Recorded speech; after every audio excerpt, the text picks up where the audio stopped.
اعوذ باللہ من الشیطان الرجیم بسم اللہ الرحمن الرحیم السلام علیکم ورحمۃ اللہ وبرکاتہ۔ محترم جناب عبدالرحیم صاحب، مولانا تصدق صاحب، مولانا تنویر صاحب، مولانا ذاکر صاحب، مفتی فیصل صاحب، جناب عمران خان صاحب، سید یاسین صاحب، نثار احمد صاحب، عبدالعزیز منا صاحب، صدر بدر مجلس اتحاد المسلمین، انیل صاحب جو کونسلر بدر ہیں، معزز حاضرین اکرام، بزرگان ملت، میرے نوجوان ساتھیوں، میں آپ تمام کا بے حد شکریہ ادا کرتا ہوں کہ آج کے جلسے میلاد النبی میں آپ تمام نے اتنی بڑی تعداد میں شرکت کی۔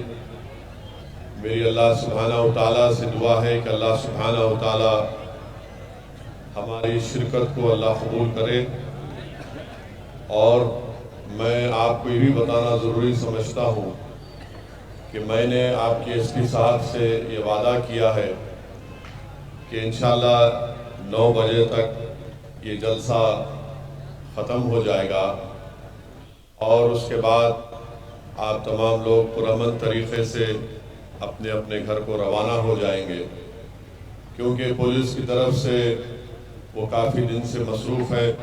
ایس پی صاحب کا بولنا یہ تھا کہ کرناٹکا کے وزیر اعلیٰ چیف منسٹر بھی آئے تھے، اور اس کے بعد کوئی کانگریس کے لیڈر بھی جو پیدل چل رہے ہیں وہ بھی آئے تھے، اور ان کی سیکیورٹی کے سلسلے میں وہ کافی تعداد میں ان کی ضرورت پڑی وہاں پر۔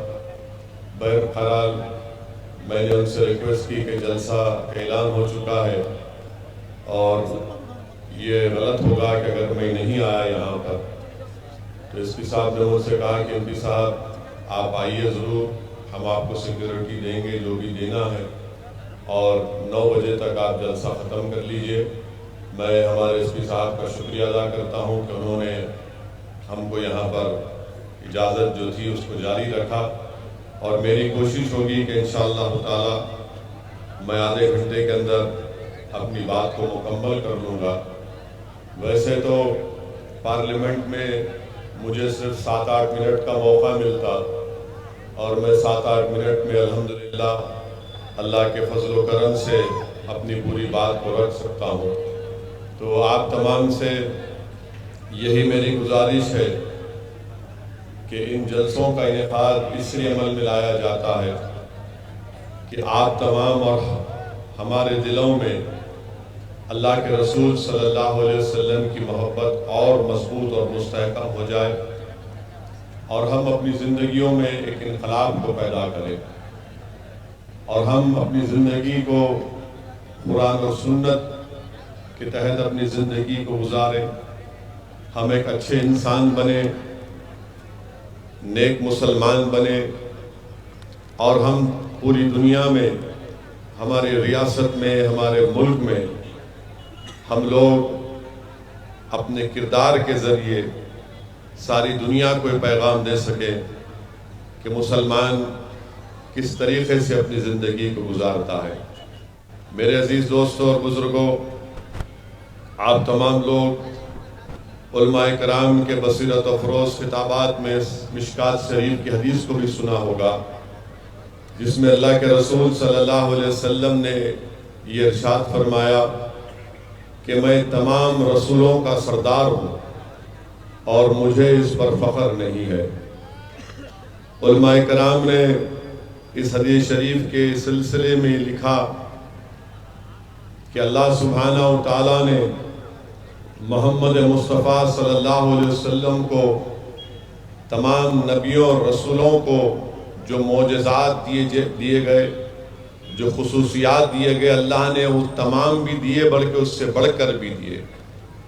علماء کرام نے اس مشکات شریف کی حدیث کے سلسلے میں یہ لکھا کہ اللہ سبحانہ و تعالیٰ نے جب سابقہ نبیوں اور رسولوں کو بھیجا تو ان کو کسی ایک مخصوص مقام کی طرف، ایک گاؤں کے طرف یا ایک شہر کی طرف بھیجا، اور جب محمد مصطفیٰ صلی اللہ علیہ وسلم کو اللہ نے کائنات میں بھیجا تو اللہ سبحانہ و تعالیٰ نے فرمایا کہ میں رب العالمین ہوں اور آپ رحمت للعالمین ہے۔ کائنات کے ذرے ذرے میں اے میرے حبیب میری ربوبیت ہے، تو کائنات کے ہر ذرے میں جہاں تک میری ربوبیت ہے وہاں پر آپ کی رحمت للعالمین آپ رسول صلی اللہ علیہ وسلم رہیں گے۔ پھر اس علماء کرام نے یہ بھی لکھا میرے عزیز دوستوں اور بزرگوں کہ جو سابقہ نبی اور رسول تھے ان کی امت کو ایک مخصوص مقام پر عبادت کرنا پڑتا تاکہ ان کی عبادت قبول ہو جائے، مگر رسول اللہ صلی اللہ علیہ وسلم کے لیے بخاری شریف کی حدیث ہے کہ رسول اللہ صلی اللہ علیہ وسلم نے فرمایا کہ پوری زمین میرے لیے ایک مسجد بنا دی گئی ہے۔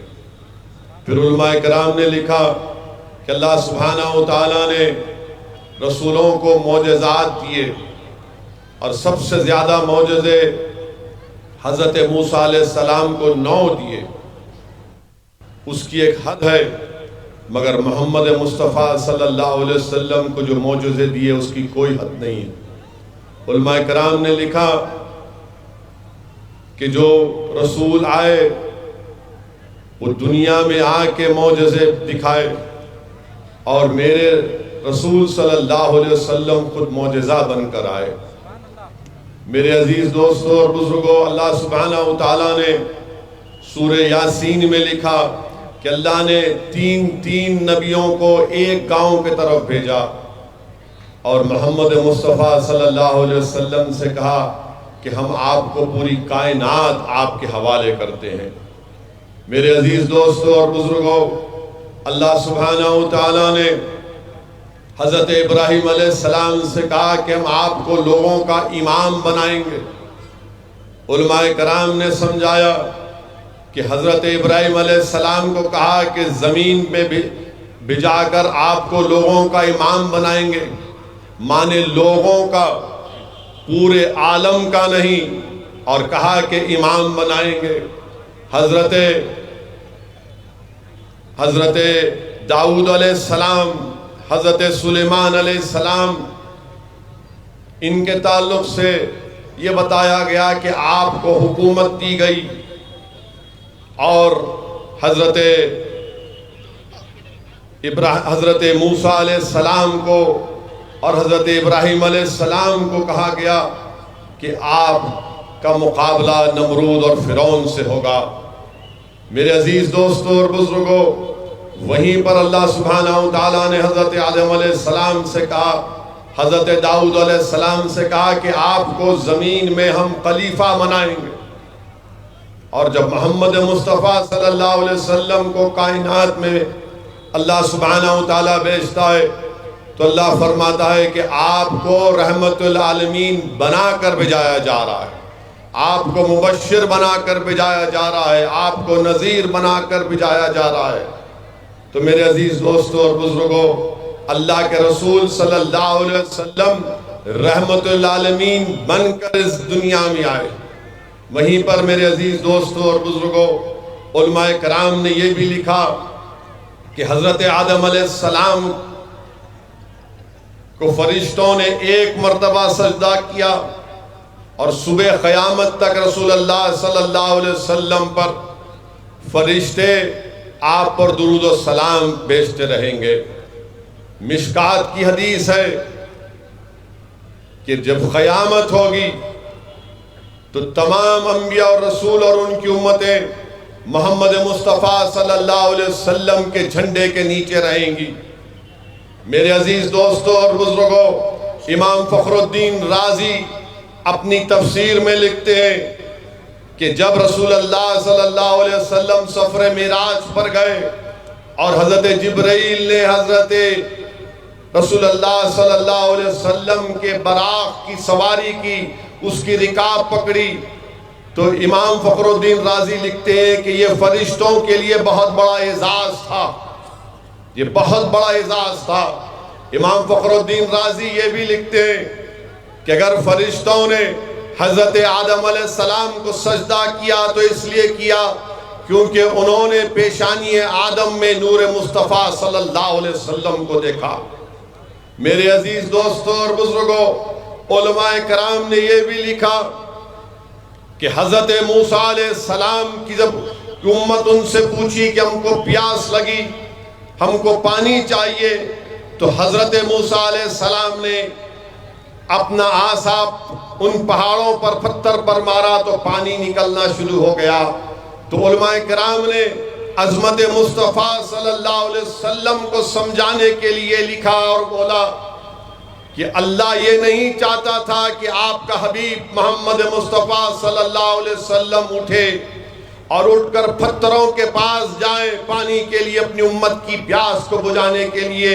تو اللہ نے کہا کہ میرے حبیب، اس پانی کے کٹورے میں آپ اپنی انگلیوں کو رکھ دیجئے، اس میں سے ہم چشمے بہا دیں گے۔ اور 1500 صحابی رسول اللہ صلی اللہ علیہ وسلم جس برتن میں اپنے ہاتھ مبارک کو رکھا تو اس میں پانی کے چشمے روانہ ہو گئے۔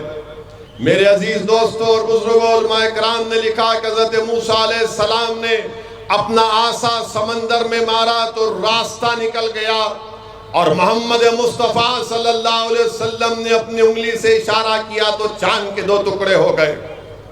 میرے عزیز دوستوں اور بزرگوں، علماء کرام نے لکھا کہ حضرت موسیٰ علیہ السلام کا ہاتھ رات میں چمکتا تھا، اور محمد مصطفیٰ صلی اللہ علیہ وسلم اگر کسی ایک لکڑی کو ہاتھ لگاتے اور کسی صحابی کو دے دیتے رات میں جانے کے لیے تو وہ راستے میں ایک مشال کی طرح کام کرتی تھی۔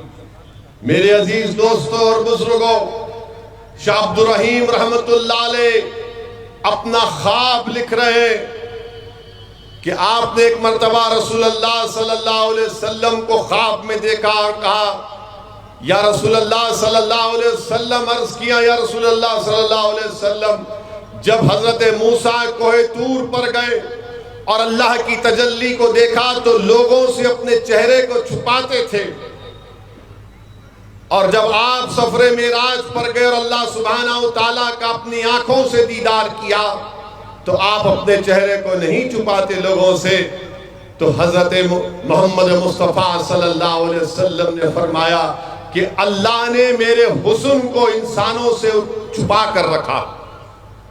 اور رسول اللہ صلی اللہ علیہ وسلم نے فرمایا کہ جب حضرت موسیٰ نے اللہ کی تجلی کو دیکھا تو اللہ جلال میں تھا، اور جب میں نے اپنی آنکھوں سے اللہ کا دیدار کیا تو میں نے اللہ کے جمال کو دیکھا، اس لیے میں جمالی بن گیا۔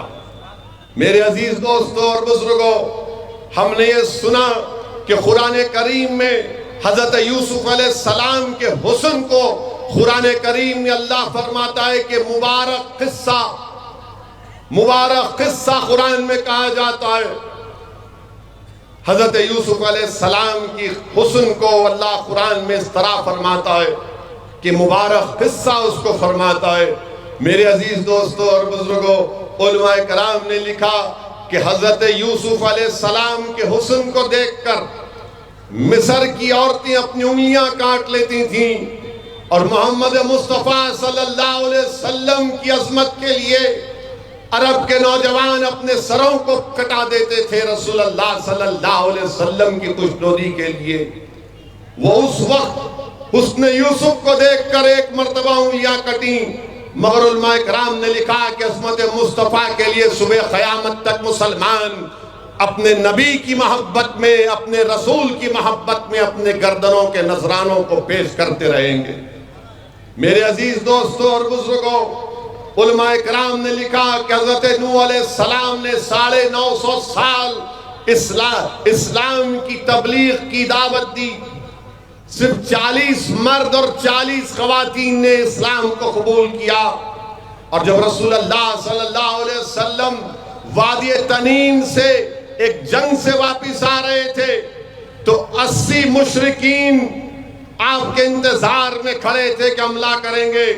محمد مصطفیٰ صلی اللہ علیہ وسلم نے ان پہ نظر کرم ڈالی تو تمام کے تمام نے پکار کر کہا اشہدو ان لا الہ الا اللہ و اشہدو ان محمد رسول اللہ. میرے عزیز دوستوں اور بزرگوں، حضرت ابراہیم علیہ السلام کو اللہ نے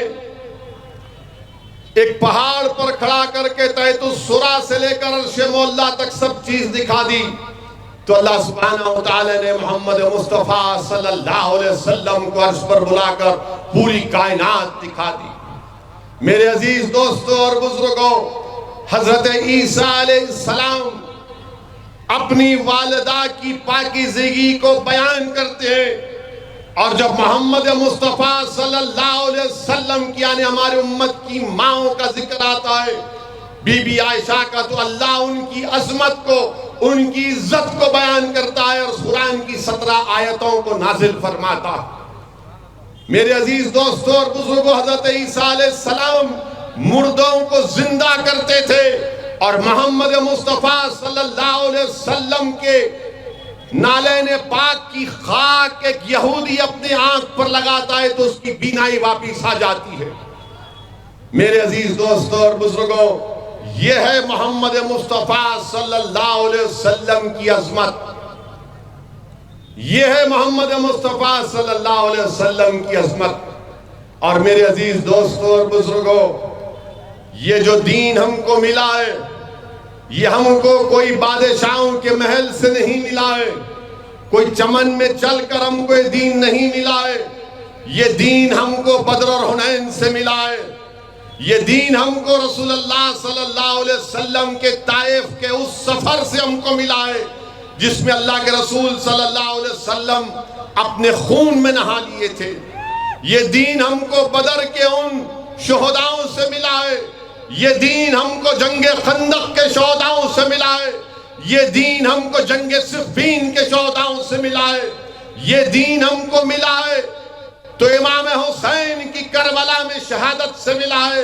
یہ دین اگر ہم کو اور آپ کو ملا ہے تو کربلا کے میدان میں رسول اللہ صلی اللہ علیہ وسلم کی آل نے اس دین کی سربلندی کے لیے اور حق کی کامیابی کے لیے اپنا سب کچھ قربان کر دیا، تبھی جا کر ہم کو یہ دین ملا ہے.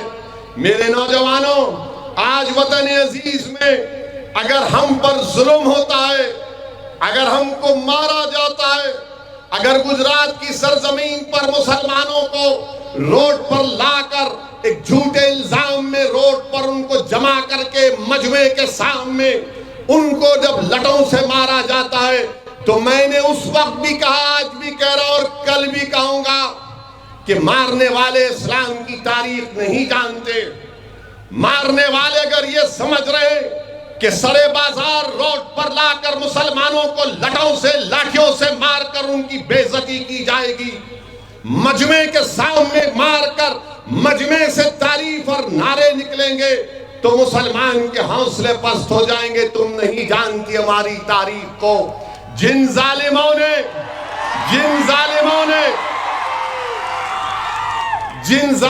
نے ان معصوم بچوں کو گجرات کی سرزمین پر مارا، مارنے والوں تم حضرت بلال کا نام نہیں جانتے ہوں گے. حضرت بلال کا نام سن لو. حضرت بلال اسلام قبول کر لیے، اظہار نہیں کیے تھے کہ میں نے محمد مصطفیٰ صلی اللہ علیہ وسلم کی غلامی کو قبول کر لیا. حضرت بلال دیکھتے ہیں کہ مکے میں آپ کا جو مالک تھا جس نے آپ کو خریدا تھا امیہ بن خلف، اس کا نام تھا اس مشرک کا. مکے کا میدان ہے اور مکے میں حضرت عمار بن یاسر کو لٹوں سے مارا جا رہا ہے، پیٹا جا رہا ہے. ابو جہل مارتا، ابو لہب مارتا، امیہ بن خلف مارتا. عمار بن یاسر کو مارتے ہیں، خوب مارتے ہیں، اور جب مار کر تھک جاتے تو امیہ بن خلف کہتا ہے کہ بلال اب تم مارو عمار بن یاسر کو. وہ قریب جاتے عمار بن یاسر کے اور عمار بن یاسر رضی اللہ تعالیٰ عنہ ان سے کہتے ہیں کہ بلال تم بھی تھوڑا مار لو مگر اپنا دین مت دکھاؤ، ان کو مت بتاؤ کہ تم اسلام قبول کر لیے۔ حضرت بلال اس گھوڑے کو اٹھاتے ہیں اور دیکھتے ہیں، سوچتے ہیں کہ کیا کروں۔ حضرت بلال کی طرف امیہ بن خلف پکار کے کہتا ہے بلال مارو عمار کو۔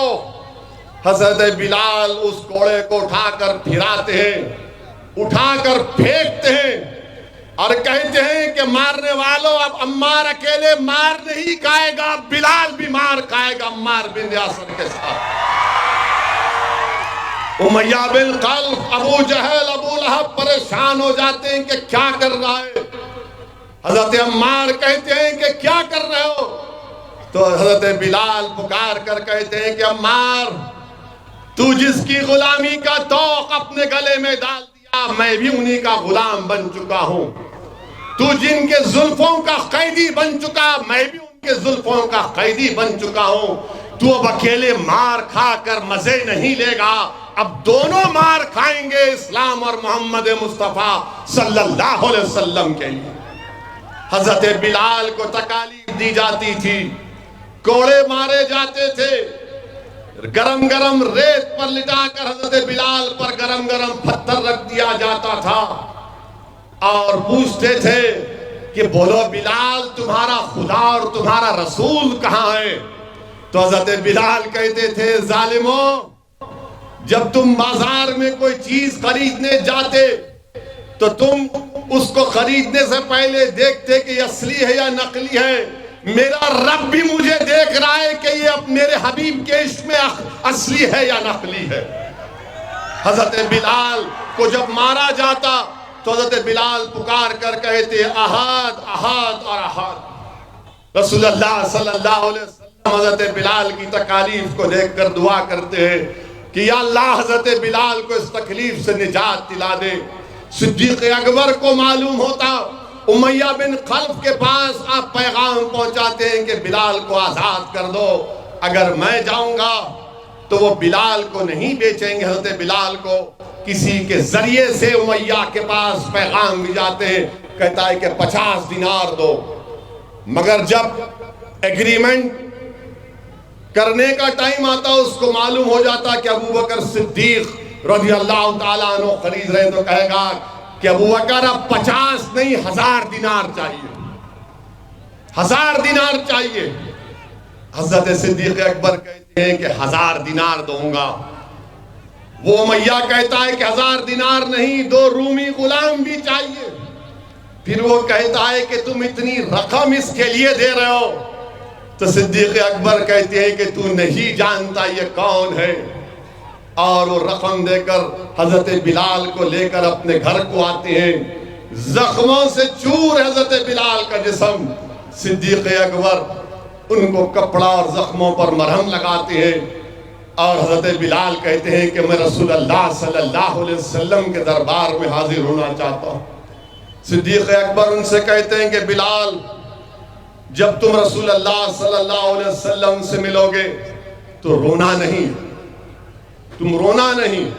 حضرت بلال خاموش رہتے ہیں۔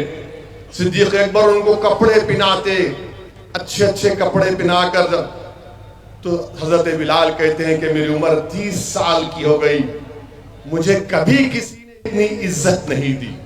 وہ حبشی تھے، حضرت بلال حبشی تھے۔ صدیق اکبر ان کو رسول اللہ صلی اللہ علیہ وسلم کے پاس دربار میں لے کر چلتے ہیں۔ اللہ کے رسول صلی اللہ علیہ وسلم حضرت بلال کو دیکھ کر بڑے خوش ہوتے ہیں۔ حضرت بلال رسول اللہ صلی اللہ علیہ وسلم کو دیکھ کر اپنی نظریں نیچے کر لیتے ہیں۔ رسول اللہ صلی اللہ علیہ وسلم صدیق اکبر سے کہتے ہیں کہ تم نے بہت اچھا کام کیا کہ تم نے بلال کو آزاد کروایا۔ اور رسول اللہ صلی اللہ علیہ وسلم روایتوں میں آیا، علماء نے لکھا کہ صدیق اکبر کو جب قریب لاتے ہیں تو صدیق اکبر جو حضرت بلال سے کہہ رہے تھے کہ محمد مصطفیٰ صلی اللہ علیہ وسلم کے سامنے مت رونا، وہ رونا شروع کر دیتے ہیں۔ رسول اللہ صلی اللہ علیہ وسلم حضرت بلال کو قریب لاتے ہیں اور کہتے ہیں کہ بلال تم نے اس دین کے لیے بڑی تکالیف اٹھائیں، اور رسول اللہ صلی اللہ علیہ وسلم اپنے گھر سے کھجور منگاتے ہیں گھر میں، اور کھجور جب کی تشتری لائی جاتی ہے تو صدیق اکبر رضی اللہ تعالیٰ عنہ اپنے ہاتھ سے اٹھاتے ہیں، تو رسول اللہ صلی اللہ علیہ وسلم کہتے ہیں کہ نہیں، اب میں اپنے ہاتھوں سے میرے بلال کو کھجور کھلاؤں گا۔ اللہ کے رسول صلی اللہ علیہ وسلم اپنے ہاتھوں سے حضرت بلال کو کھجور کھلاتے ہیں، تو حضرت بلال کی آنکھوں سے آنسو نکلنا شروع ہو جاتے ہیں۔ رسول اللہ صلی اللہ علیہ وسلم کو دیکھ کر کہ محمد مصطفیٰ صلی اللہ علیہ وسلم کے سامنے بیٹھا ہوں اور اپنے دست مبارک سے رسول اللہ صلی اللہ علیہ وسلم مجھے کھجور کھلا رہے ہیں۔ میرے عزیز دوستوں اور بزرگوں، مارنے والوں تم نہیں جانتے کہ جنہوں نے بلال کو مارا، ایک وقت ایسا آیا کہ جب مکہ فتح ہوا تو وہی بلال کو رسول اللہ صلی اللہ علیہ وسلم نے حکم دیا کہ بلال کعبۃ اللہ پر کھڑے ہو کر اذان دو۔ وہ بلال کون تھے نوجوانوں؟ وہ کہتے تھے کہ جب میں اذان دیتا اور اشہد ان محمد رسول اللہ کے لفظ کو کہتا تو میں محمد مصطفیٰ صلی اللہ علیہ وسلم کو اپنے سامنے دیکھتا۔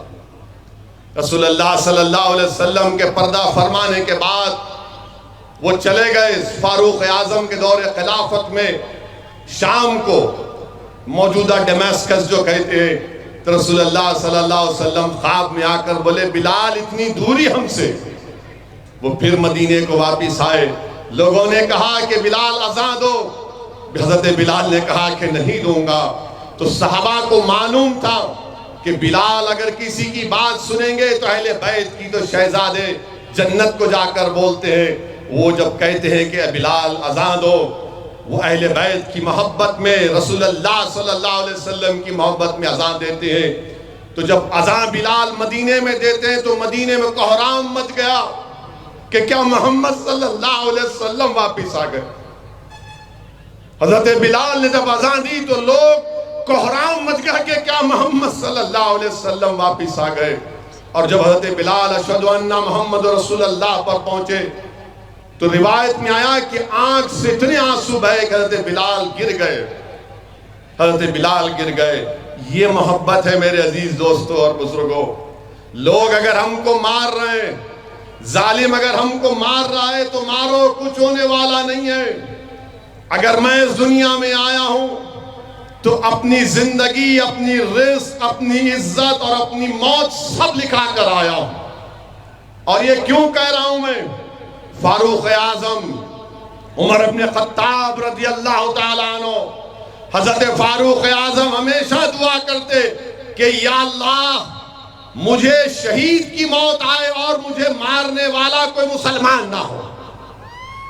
یہی دعا فاروق اعظم کرتے تھے، اور میری موت مدینے میں آئے۔ یہ ہمیشہ دعا کرتے تھے جب فاروق اعظم کو وہ فارسی شخص ابو لولا آپ کو مسجد فجر میں آپ پر چاقو سے مارا، تو تم کو معلوم نوجوانوں نماز کتنی اہم ہے۔ فاروق اعظم نماز فجر کی امامت کر رہے ہیں، ایک رکعت نماز ہو گئی، دوسری رکعت کے سجدے میں ہے، اس شخص نے آ کر چاقو سے مارا فاروق اعظم کو، 9 وار کیے، 2 کھندے پر، 2 پیٹھ پر، پیٹ پر وہ مارا فاروق اعظم کو۔ فجر کا وقت تھا، فاروق اعظم کو اٹھا کر لوگ اپنے گھر میں لے کر گئے۔ فاروق اعظم کو جب ہوش آیا تو بولے کیا نماز پوری ہو گئی؟ بولے ہاں۔